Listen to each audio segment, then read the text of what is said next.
The air inside the grand alien hall felt heavy, almost alive.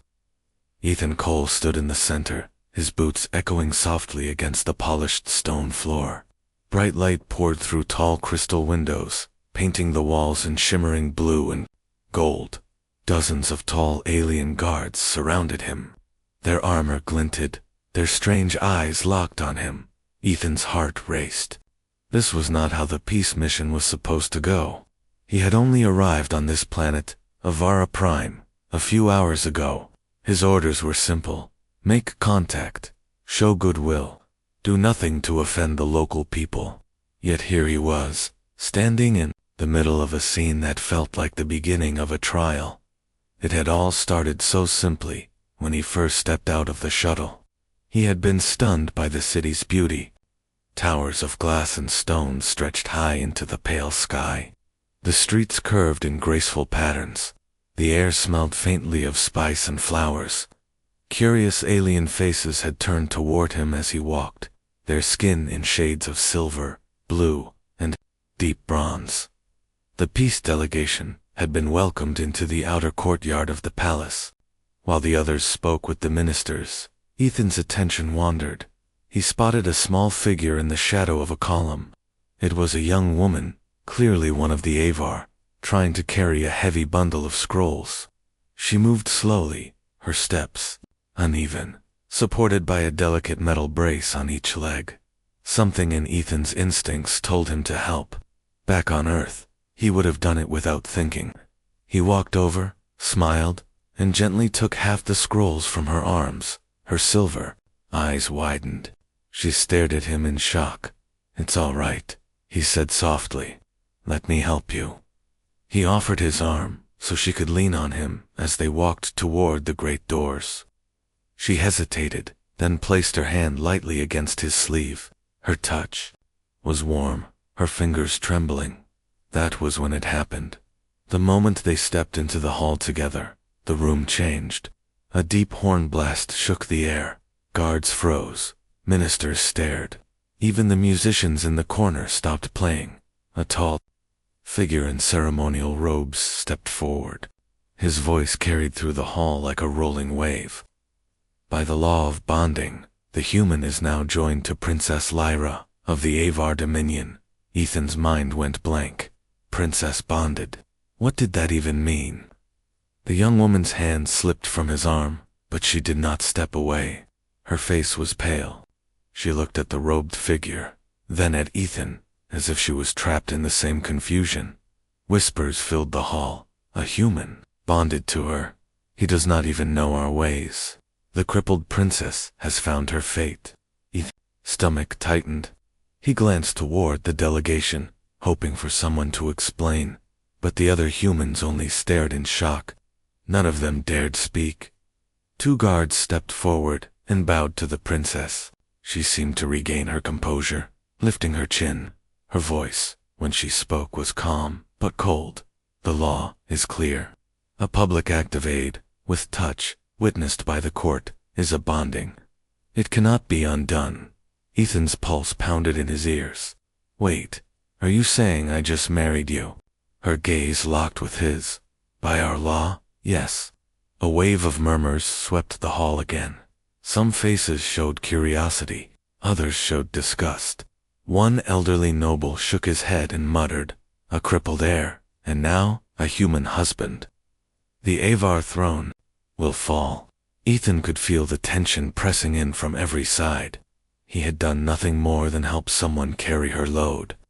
Yet somehow, he had stumbled into a royal marriage on a planet whose customs he barely understood. The robed official turned to him. "Human Ethan Cole, you will now be taken to the binding chamber, where the sacred oaths will be spoken." "I didn't agree to this," Ethan said sharply. The official's expression was unreadable. "The agreement was sealed when you touched her in aid, in the presence of the court. To refuse now is to dishonor the princess, the throne, and the gods. Such dishonor is punished by death." Ethan felt his blood run cold.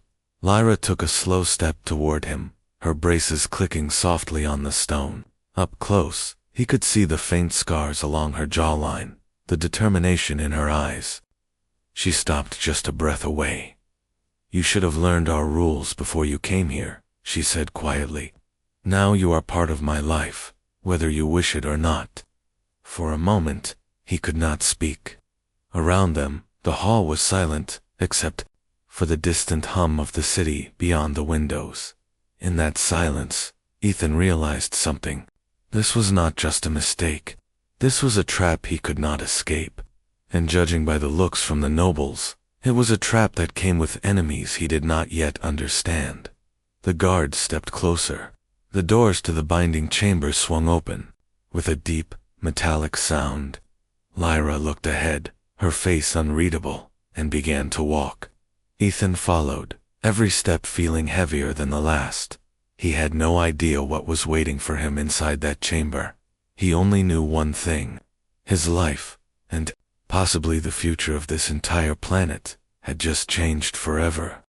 The binding chamber was unlike anything Ethan had ever seen. The walls shimmered as if they were made of liquid silver. Strange symbols glowed faintly, pulsing with each heartbeat. A long narrow carpet of deep crimson led to a raised platform at the far end. There, a tall throne sat beneath a crown-shaped arch. Guards took their positions around the walls. The robed official from the hall stepped forward, holding a thin crystal rod. His voice echoed in the chamber. "According to the law of bonding, the union between human Ethan Cole and Her Highness Princess Lyra of the Avara Dominion will be recognized before the gods and the people." Ethan's fists clenched at his sides. Every instinct told him to run, yet the cold stares of the guards reminded him that escape was impossible. Lyra stood beside him, her head high. The silver braces on her legs caught the light, their design intricate and almost beautiful. She did not look at him. Instead, her gaze stayed fixed on the throne. The ceremony was short. A few ancient phrases, spoken in the Avara language, and a drop of their blood placed on the glowing crystal rod. The air hummed, as if the room itself approved. When it was over, Lyra turned to him. Her voice was calm. "Come, there is something you must understand before you decide how to survive here." Ethan followed her out of the chamber and into a smaller, quieter room. It was lined with tall shelves of scrolls and crystal tablets. A gentle breeze came through an open balcony, carrying the scent of the city below. She stopped by the railing, leaning slightly on it for support. The setting sun painted her skin in shades of gold.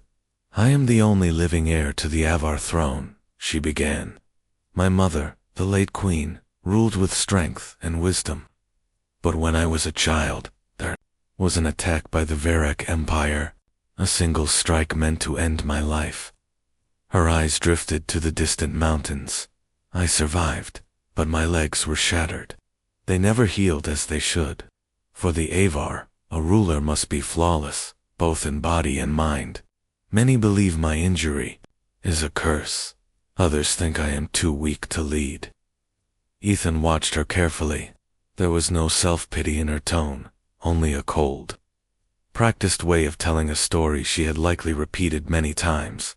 "And now," she continued, turning to face him, "you have walked into my life without knowing the rules. You have touched me before the court, bound yourself to me, and in doing so, you have given my enemies a new weapon." "What enemies?" Ethan asked. Her silver eyes locked with his. "The council, certain nobles, even some of my own guards. They would rather see the Varrock take the throne than allow me to rule." The words sank in slowly. "So, I'm in the middle of a political war. You are in the center of it," she said, "and you have no allies except me. But that also means you are my only true ally now." Ethan stepped closer. "Why keep me, then? If I'm a problem for you, why not find a way to undo this bond?" A faint smile touched her lips. "Because you are a problem I did not plan for. And sometimes, unexpected pieces change the game." She turned away and began to walk toward the inner hall. Her braces clicked softly on the marble floor. Over her shoulder, she said, You will remain by my side. That is not a request. As Ethan followed, a thought burned in his mind. He had come here for peace talks, but now he was tied to a princess who was hated by her own court, targeted by an enemy empire, and determined to keep him in her life. For the first time since stepping onto Avara Prime, he felt the full weight of his mistake. This was not just about survival anymore. It was about choosing whether to protect her or escape before the war she spoke of consumed them both. 2 days passed. Ethan was starting to understand that life in the Avara Palace was nothing like he had imagined. From sunrise until deep into the night, the halls were alive with movement. Servants hurried past with trays of strange glowing food. Messengers whispered urgent news to the guards. Council members walked in tight groups, their voices low, their eyes always watching. Ethan had a constant shadow now, a young guard named Taryn, assigned to follow him everywhere. Taryn spoke little, but Ethan could feel the man's suspicion. Every step Ethan took was measured, every glance noted. Then, on the third morning, the air in the palace changed. It began with a horn blast from the high watchtower, a sound deep and low, rolling through the stone walls. Servants froze in place. Guards moved quickly toward the outer gates. The great crystal windows shifted in color, turning from clear to a deep shade of warning red. Ethan caught sight of Lyra across the hall. She was speaking with an elder counselor, her face calm but her grip on her staff tight. "What's happening?" Ethan asked, crossing to her side. Her answer came quickly, without hesitation. "The Varric are moving. Our scouts say their ships have entered the outer belt. They are coming here." Ethan felt a chill spread down his spine. "War? Yes," she said simply, "and sooner than the council expected." The elder counselor frowned at Ethan. "This is no concern for a human outsider. You should stay hidden." Ethan ignored him. "If they're coming, shouldn't we prepare the defenses?" The counselor's eyes narrowed. "And what would you know of defending a city, Earthborn?" Before Ethan could answer, Lyra's voice cut through the tension. "He knows enough to understand that war does not wait for permission. Prepare the gates. Send word to the fleet." The counselor hesitated, then bowed stiffly and walked away. As the orders spread, Ethan noticed something strange. Not all the council members moved with urgency. Some whispered to each other with a quiet satisfaction, as if this attack was not entirely unexpected. Later that day, while passing through one of the palace corridors, Ethan overheard 2 nobles speaking in a shadowed alcove. "With the Varric at our gates, the council will have no choice but to remove her. She is too weak, and her human husband will be proof of it." Ethan's jaw tightened. The second noble gave a short laugh. "When the throne is empty, the Varric will take what they want, and we will stand beside them." A heavy silence followed. Then both men walked away, their robes brushing softly against the floor. Ethan stayed hidden until they were gone. His mind raced. This was not just an invasion. This was a trap from inside the palace. Someone was working with the enemy. That night, Lyra called a meeting in her private chamber.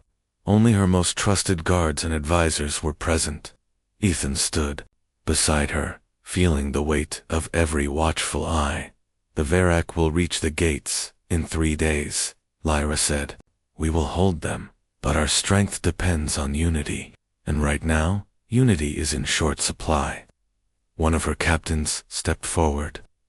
"Your Highness, if the council chooses to surrender before the battle begins, we may not have a chance to fight."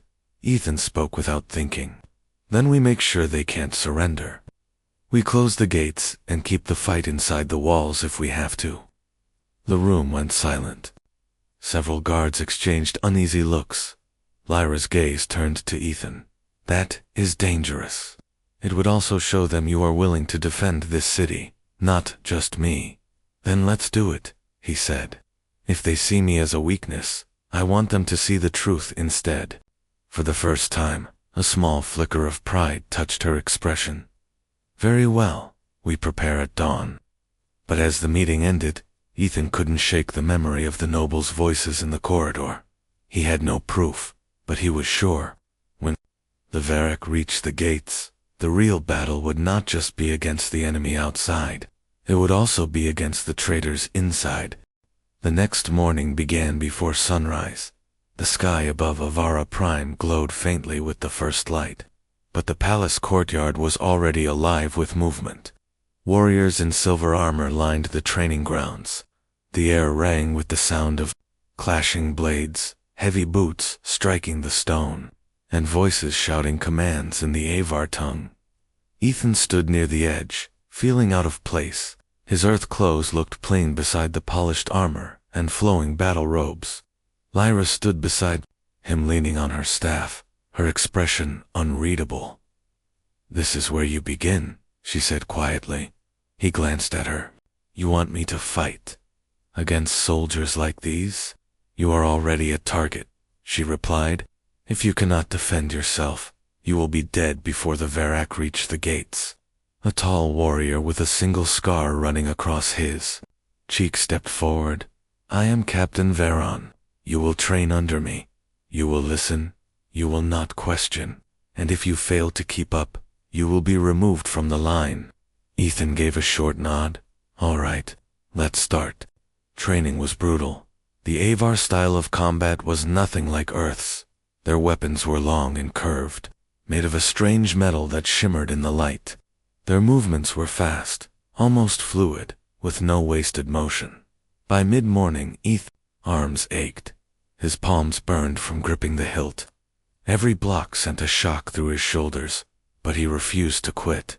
Each time he fell, he got back up from the balcony above. Lyra watched silently. Her eyes followed every strike, every mistake, every small victory. On the third day, Captain Veron finally gave him a short nod of respect. "You learned faster than most outsiders. Keep this pace, and you might live long enough to see the Varrock fall." That night, as the training grounds emptied, Lyra called Ethan to her private garden.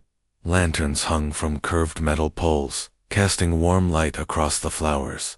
A thin stream of water ran between the stones, filling the air with a soft, calming sound. "You surprised them," she said. "Surprised who?" "The guards, Veron, even me." Ethan gave a faint smile. "I didn't come here to impress anyone. I just don't want to die." Her gaze lingered on him. "When I was young, before the attack, I trained in the same yard you did today. My mother told me a ruler must stand where her soldiers stand, fight where her soldiers fight. That day never came for me. Until now." She shifted her weight, resting more heavily on her staff. "The Varrock took my strength, but they did not take my will. And now, with you here, they will not take my throne." Ethan felt the air between them change. The distance that had been there since the bonding seemed smaller. "You know I can't promise victory," he said quietly. "No one can," she replied. "But you can promise to stand beside me. That is all I ask." For a moment, they stood in silence, the lantern light catching in her silver eyes. Then a shout echoed from the palace gates. Both of them turned sharply. A guard ran into the garden, breathless. "Your Highness, a Varrock scout ship was seen near the eastern ridge. They are testing our defenses." Lyra's expression hardened. She turned to Ethan. "Then your training is not over. It has just begun." Ethan followed her toward the palace, his muscles still sore, but his mind sharper than it had been since the day he arrived. He knew now that if he wanted to survive, and if he wanted to protect her, he would have to become something more than a human visitor. He would have to become a fighter worthy of the Avar. The days after the sighting of the Varrock scout were restless. The palace felt different now. There was an urgency in every hallway, an edge in every voice. Ethan trained daily with Captain Veron and the guards, but his evenings often ended in Lyra's company. Sometimes they spoke in her private garden. Other nights they shared quiet meals in her study, where the glow of the crystal lamps softened the sharp lines of her face. One evening, the rain fell softly over the palace roofs. Lyra sat by the window, watching the droplets slide down the glass. Ethan joined her, carrying 2 cups of steaming herbal tea. "You fight harder now," she said without turning. He handed her the cup. "I fight because I know the people who want you gone aren't just out there." Her gaze shifted to him. "You've noticed the whispers too." "I overheard 2 nobles talking about helping the Varrock," Ethan said quietly. "They want you off the throne, Lyra, and they'll use me to do it." Her jaw tightened, but her voice stayed calm. "I have lived with betrayal since I could walk again. The faces change, but the truth never does. Power attracts those who will do anything to take it." Ethan hesitated, then said, "If it comes to it, I'll stand in front of you. I'll take the strike meant for you." For the first time, she looked almost startled. "Why?" He leaned back slightly.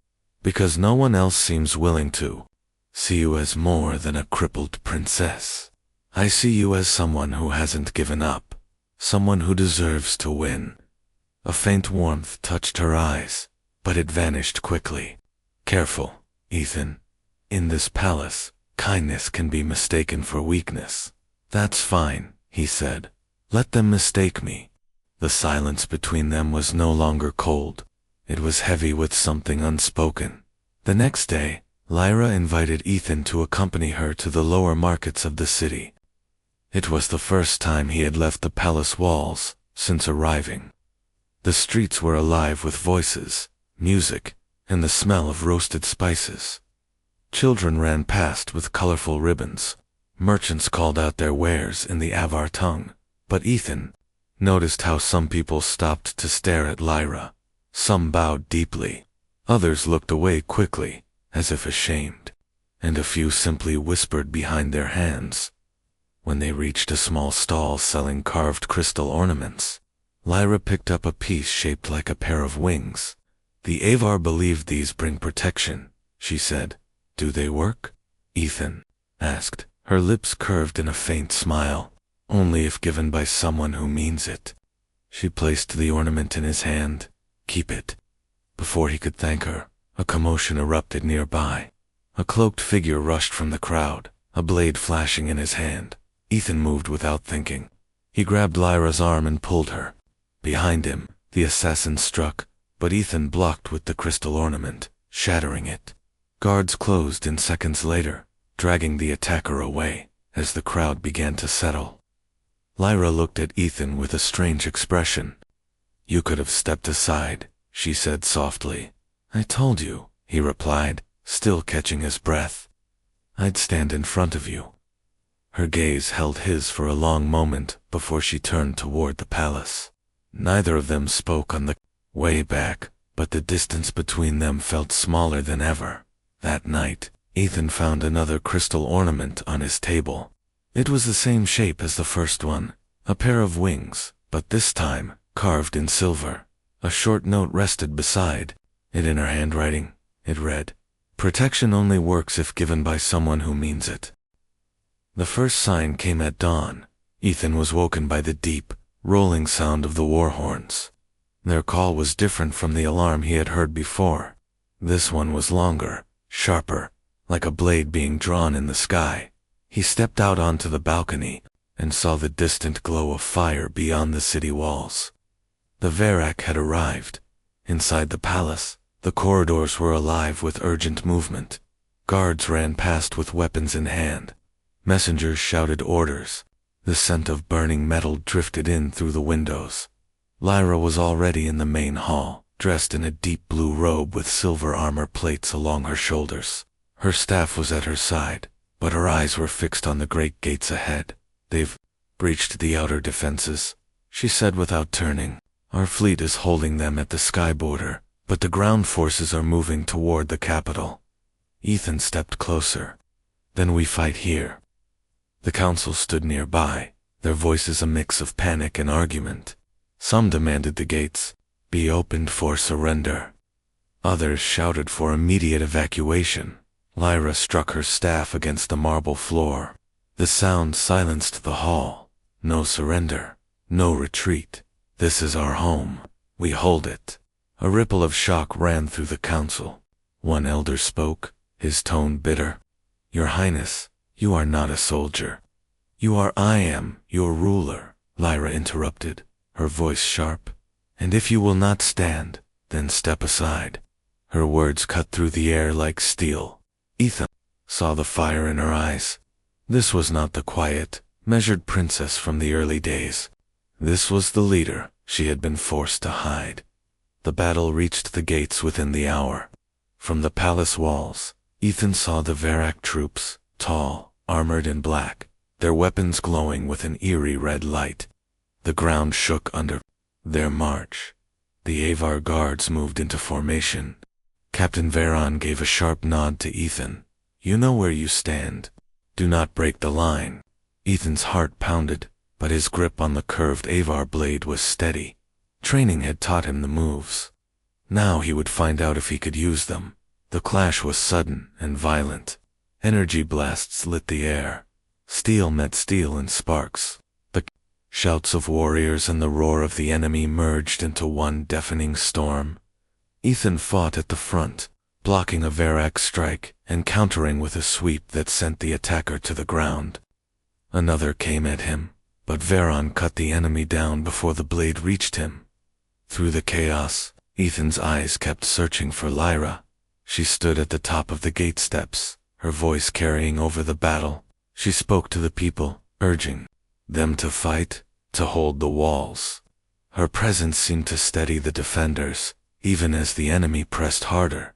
Then, a sudden movement caught Ethan's attention, a shadow breaking from the enemy ranks, moving fast toward Lyra's position. Without thinking, he pushed through the fight, cutting a path to the steps. The shadow was a Varak commander, his armor marked with blood-red symbols. He raised his weapon toward Lyra. Ethan reached him just in time. Their blades met with a sharp crack. The commander's strength was immense, forcing Ethan back step by step. Lyra's voice rang out. "Ethan."